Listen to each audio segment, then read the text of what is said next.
Okay, everybody, Dave is our supplier. He's going to tell us a little bit about the product and its features so you have a better idea of what we're going to be moving. Dave, I'm going to pass it over to you. Okay, can you hear me okay? Mm-hmm. Okay, good morning. Our company, Provic, has worked with our thermal camera manufacturer to develop this temperature detection camera. And it's essentially a non-contact method of identifying anybody who has an abnormal temperature.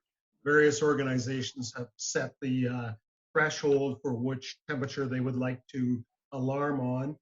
The unit is fully enabled for changing that threshold. So if our temperature's 37 degrees Celsius, for example, Bruce Power is alarming when anybody's temperature is above 38 degrees Celsius.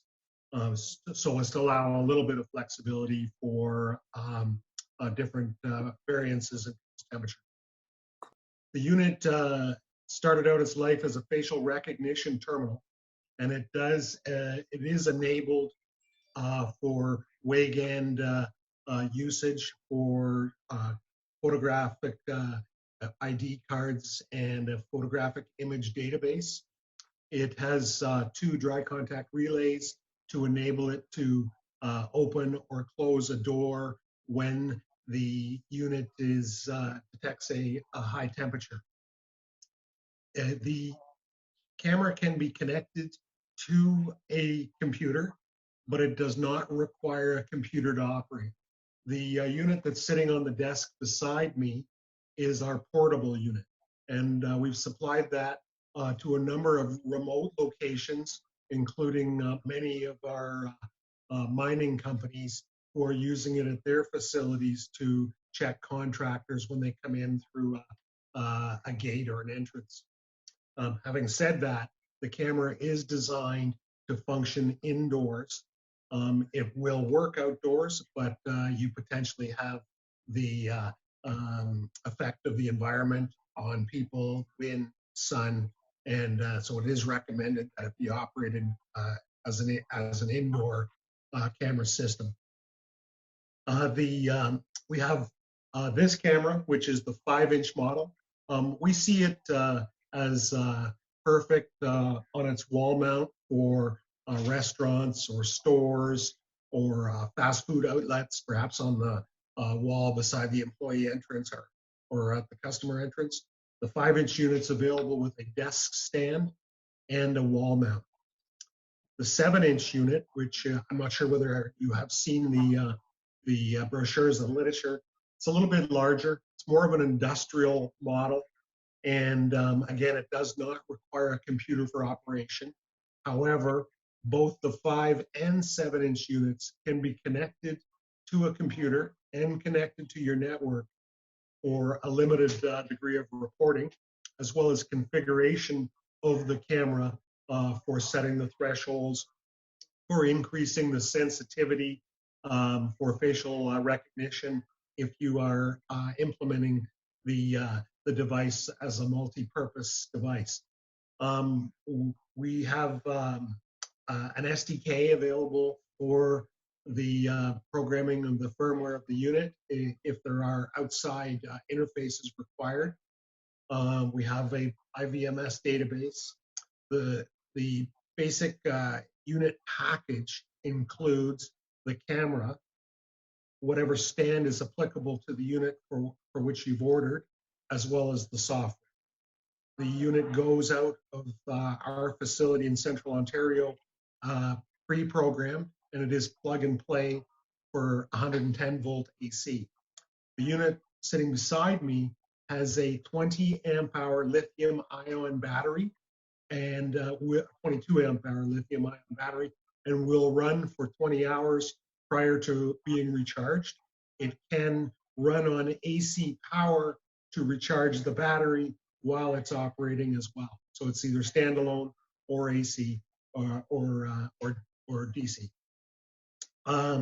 The unit, we've received an incredible amount of positive feedback. We supplied our first units to Source Atlantic, a East Coast distributor with 25 safety houses across the country. They have deployed 100 units and come back for their second order based on customer demand. Our first big implementation was at the Bruce Power nuclear plant on Lake Huron in Ontario, where they initially acquired 10 of the 7-inch units and 2 of our other multi-person camera units, which we'll talk about in a moment. They tested them. They reported that they worked as described and have since gone on to implement 45 more units. At the advice of Bruce Power, Aecon, the contractor, came to us to purchase units to deploy at Darlington and Pickering nuclear facilities, and they have done that and have reported the same feedback. Since the units have started to roll out, we've supplied them to some other distributors and to some end users. Our company is very active in mining and oil, and we build video systems for these industries as well as for law enforcement and fire services. Our background is a video integration company, and we work with FLIR and other thermal imaging companies to develop systems specific to customer requirements for temperature measurement, for detecting fire, for systems that set up monitor welding incidents post incident, so they don't have to pay somebody to sit there and watch that no fire starts post a welding incident. We've got a website at covidcamera.com, and which covers the product and most of the specifications. As I mentioned, it's plug and play. All of the units can be deployed within literally minutes. Receive the box that comes in, set up the stand, attach the camera to the stand, and plug it in, and it's ready to operate. Further integration into the company network is possible, but not required. The network functionality is not as good as we would like it to be. We don't yet have a facility for remote viewing of the image that is on the screen. What we do have provided is information on how to deploy the camera with a push notification device, which can be pre-established with email addresses, so that when an individual presents in front of the camera and an alarm temperature is recorded, that we will have a voice on screen or from the unit, an audible alert to tell us that the temperature is overheated. We will also have a notification on screen to show up in red that it is over the preset threshold. And if you were to implement push notification device, you could send an email alert to security, to a supervisor, to notify them that there had been an alarm situation. As well, using the push contact or the dry contact relays, we are able to open or close a lock mechanism or a turnstile or a gate, which was, of course, what the original intention of our facial recognition terminal was. So I've talked a bit about the 5 and the 7-inch units. I'm just going to briefly talk about the more expensive thermal imaging cameras. We have a multi-person thermal camera that can be deployed to monitor groups of people. It is much more expensive and is an actual thermal camera, whereas the camera that I'm talking about here uses a temperature sensor that we've sourced out of Belgium to detect skin temperature, and it works with a conventional CCD camera to provide the facial recognition of the person whose picture is being recorded, and of course the temperature value that is observed. The thermal camera, it is shipped with a black body stabilizer, which is seen as a requirement to make thermal imaging cameras accurate enough to detect the degree of variation in temperature to which we want to observe. A regular thermal camera is good to about 0.5 Celsius for detecting temperature. Our temperature sensor is good to 0.3.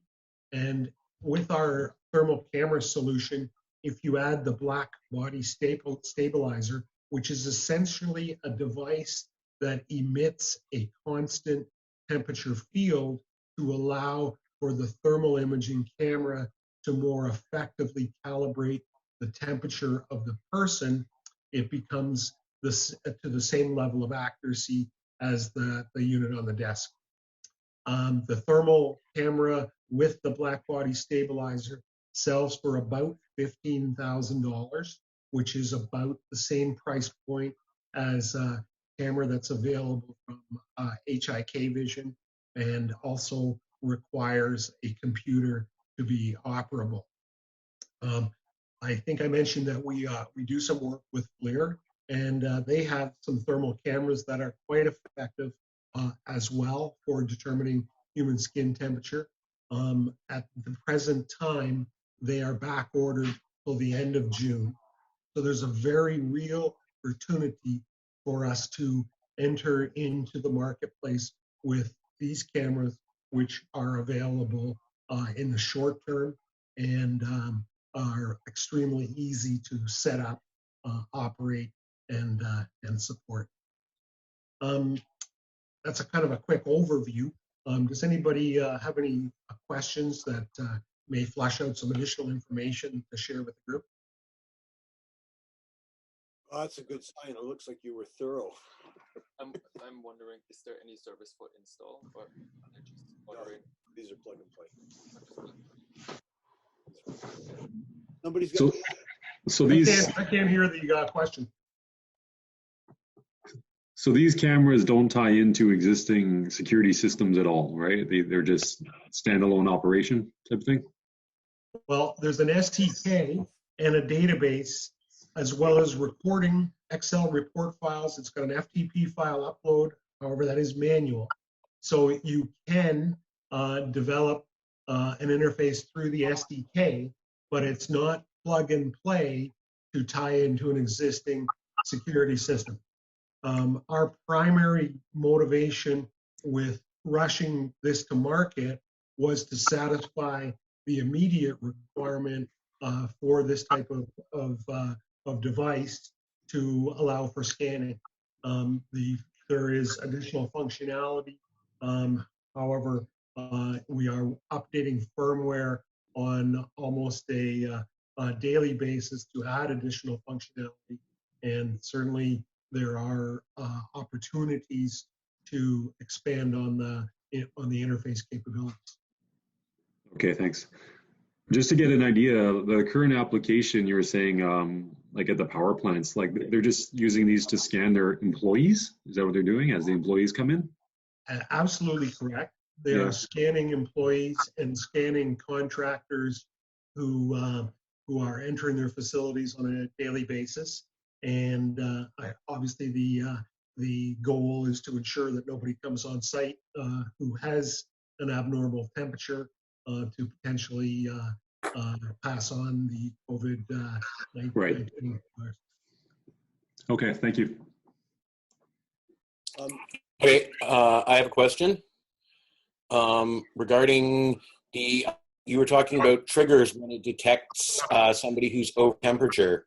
Do you have a trigger to record the image when it sees somebody who's got a high temperature? And can that be sent out, or is that something we'd have to develop with the SDK? Essentially, we are at this point capturing the image, but really it was for the purpose of the facial recognition. So we're not capturing the temperature value on the image at this point, work in progress. And at the point that that's released, obviously it would be able to be accessed through the SDK. The potential is there to develop it within the SDK now, but it's not ready yet. Okay, perfect. It's James Comita here. Just have a quick question. The temperature sensor that you're using, because you're not using a thermal image, I'm guessing it's kind of like the laser pointers, almost to shoot towards the forehead and get the temperature reading from that. Is that correct, or am I misreading it? That is a very good analogy, and we use the facial recognition algorithm to identify the person's where the person's forehead is to pinpoint where we're going to get the best source of skin temperature from. I have a data sheet on the temperature sensor that we're using. It comes out of Belgium. I'd be happy to get it to Jerry so that he can share it with you. Yeah, thank you. That answers my question. So as a person approaches the unit, I'm going to see if I can demonstrate this to you.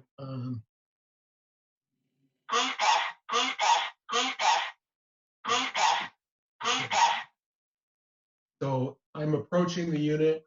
It's recorded. It's recorded my temperature and told me that I'm able to pass because my temperature is currently 36.4 degrees and not over the threshold. So it's the collection, the determination of the temperature is immediate as the person approaches the unit. However, they do have to be within about a half a meter proximity to the camera in order to have it active. Dave, on the multi scans, how far away can you be on those? 5 meters. 5 meters. So we could put it in on an entrance, and it'll pick everybody coming up. How many people can pass at the same time? It really is dependent on how close or congested the people are. I can't read a person's temperature who's behind another person. Obviously, thermal does not work through glass or plexiglass. If I have 10 or 15 people spread out far enough without being one in front of the other, then I can do all of them at the same time. The way that Bruce Power has set up the unit and the way that some of the mines have set up the multi-person unit is they have deployed it in an area like a foyer where employees group as they come through the gate. So at Bruce Power, we have a main security gate where we're confirming the person's identification to let them onto the facility, and then they come through there and into a common area or a foyer. So they've got the multi-person cameras set up there to detect people in advance. Then what they have done is deployed the 7-inch units at the various work centers throughout the facility to ensure that everyone is tested again prior to going into their work zone or work area. Great. Do you have any more questions? Oh, Ian there. Just curious, the access control feature you mentioned, facial recognition, is that something that's currently, is that operational on the device, or is that still something you're working on? It is operational. So okay. We also have the interface to be able to accept existing databases in various frequencies through the accepted protocol for that type of application. Okay, thanks. Should you have a question? No? I had a quick question only about the contact closure and how long that would time, or is it on a timer or anything like that? I have an IT person here. They may have that answer. Let me see if I can quickly get it while we're on the line.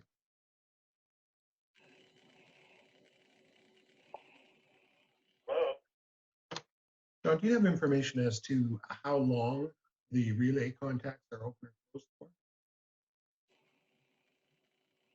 Hang on for a second. I'm just going to put you on speaker.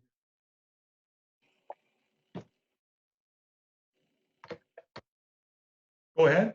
Okay, yeah, it's controlled in the setup program on how long you want the closure to happen when the alarm triggers. User definable. User Oh, defined. perfect. Okay, that works. It's just that see applications where you might have a doorway or something. You want to have a mag lock open, but if you're not close enough to the door, you'll be running Grab back it. to get to the door. Yeah, Yeah. Okay. Good. for sure. Okay, good. Good. All right. If we have any more IT or deployment questions, I'd be happy to bring in one of our support people.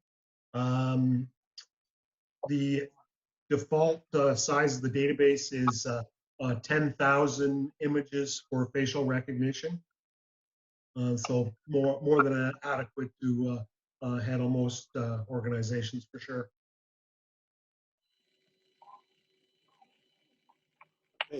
Anybody else have any questions? Well, we have Dave because he's difficult to reach. I'm good for the moment. Okay. All right. Well, listen, Dave, thank you very much for your time. I'll be calling you within the hour. I have that client that's driving me crazy. Okay, good. I guess just sort of in closing from my end, we are seeing a phenomenal demand for these units right across the country. The unit sitting on the desk, I've got an order for 50 of them coming out of Ireland. We've got the Ecuadorian government looking at them, mining companies in Chile. We've already shipped them to mining companies in Mexico. Our company is very well known in the mining industry, and therefore that gave us a quick leg up to be able to penetrate those markets, being already set up as a vendor. But now that we have done some product advertising, we are receiving requests from companies that we never heard of before. And in fact, to that regard, Bruce Power sent out a notification to all the nuclear plants in the United States, telling them what they had done. And we're now getting calls from those plants asking us to send them units. It is, I have to say, the easiest sales opportunity I've ever knocked on in my life. I have to agree. It's like Honda. You're just an order taker. As soon as they find out you got it, they want it. Absolutely. Yeah, that is exactly the way that it is. We had write-ups in the Aurelia and in the Barrie newspaper and online overnight because companies that are deploying them are talking about them, and word just seems to be spreading from one customer to the next. That's excellent and very encouraging, I might add. Yeah. Okay. Just thank you all for your. Sorry, go ahead. Just a quick question. Yeah, if we have clients that are potentially interested, as far as finding out more information about the product and whatnot, do you guys have like a sales support kind of set up to help out with that kind of thing? Yeah. Oh, sorry. Go ahead, Jerry. Adam's in charge. We set up, the thing that you joined online. We got tons of material. We've added to David's material. There's a couple videos that have been completed. They're online. Cindy's setting up another website, so this all this information and stuff. You just go get it. Okay.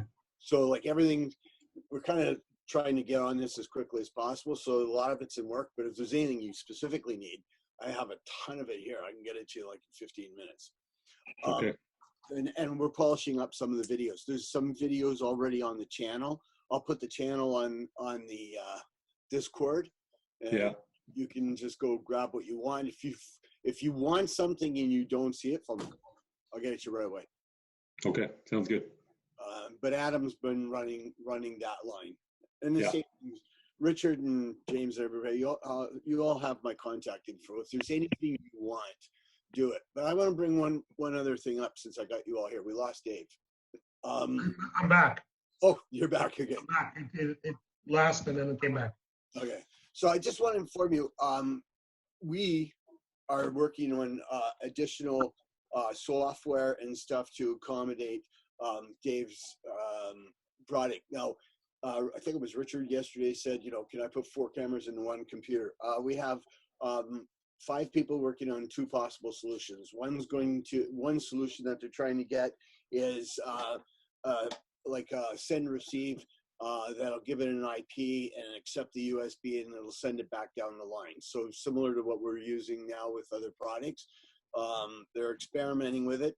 And the other one is software. So Ian has, for Dave's larger systems, functioning facial detection that you can put into a server and tie into the other cameras. Everything is functional, everything's working. What's not working is he's too technical, and his interface is exceptionally way too complicated. So he's trying to scale that down so that when you sell it to the end user, they don't have to hire a technician to turn it on. It does so much more than what we intended it for.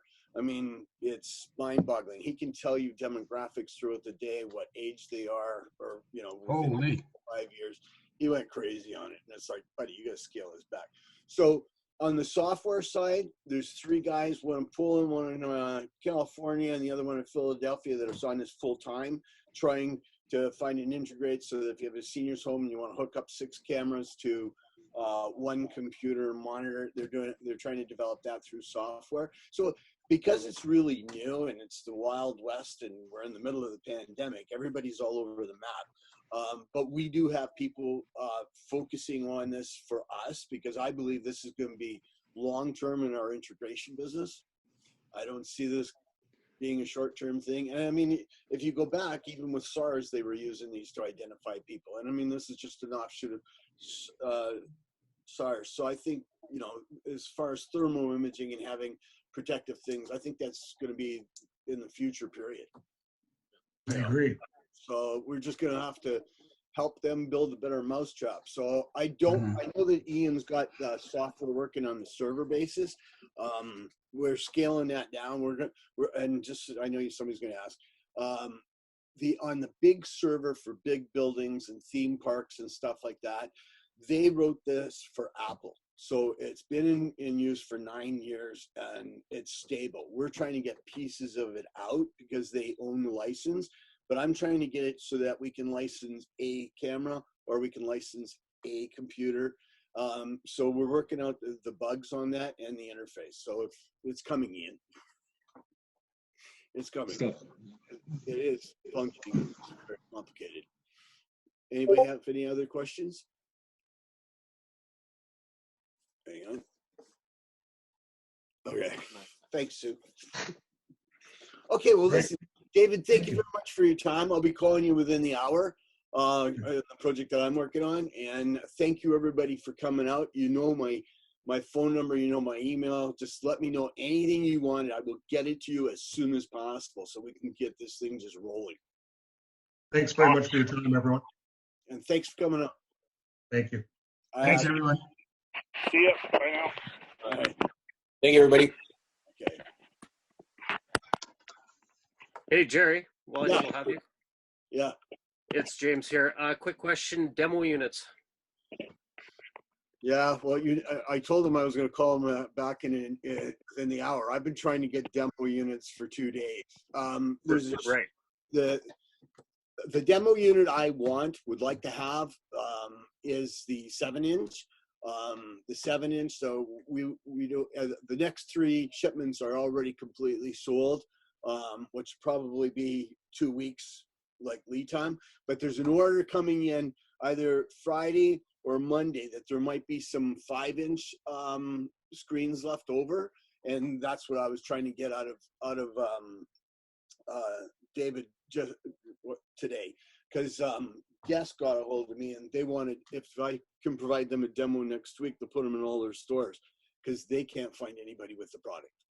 Right. That's exactly the people that I've been talking to already about thermal imaging stuff. Every time it's the same question. We want to see a demo unit. It's not even an option. They're not even going to entertain it until they have something that they can prove. So because there's a lot of companies, straight up, there's a lot of companies out there right now trying to offer the same kind of products, but nobody has demo units for anything. And so, yeah, until they can actually see them, like that'll seal the deal on so many of these projects. I agree with you 200%. But we have actual real deals that we've cut with manufacturers. Okay, I'll even put this out there. The Seek Scan is going out without facial recognition. It's going to be an add-on after the fact, for the simple reason that they did not design that system to be small. The camera works 100% on its own. That's the only camera that we'll call oddball. The software will be out in a second package as soon as we do the deals. As far as finding, Seek Scan is now 8 weeks behind. They won't accept an order or any order they accept from us 8 weeks till they manufacture it. And they do 1,000 cameras a day, and then we would get 1 day a week out of that particular product. With the products that we showed you today, the simpler stuff that's all intact, we're 13 days from China to Barrie, Ontario. From Barrie, Ontario, we will drop ship anywhere. So it's a little quicker. The factories are a little bigger. They're running 24 hours a day. But I'm trying to source out any source of demo that I can as quickly as I can. I mean, yeah, no, and fair enough. It's just a real legitimate thing that people are looking for. Is going to make selling these ridiculously easy. As soon as you step into somebody's face, they'll be like, yeah, going like hotcakes for sure. So it's worth putting. No, absolutely. It's something that if I had a demo, I could sell it to anybody. Hey, James, how do you think if we could get them to build a demo via video would help? Well, it's not going to hurt. No. Anything's going to help, but it's not the same as having the unit in front of them because it's all smoke and mirrors until they've got their hands on it. I still work on it. I'm just meaning, so we're not sitting in the meantime. Like some people want to see the video, even if they use the video to book an appointment, just to try and get your client out of the marketplace. I'll see what I can pull off of that because I mean, I have all the equipment to do a video. I just don't have the unit.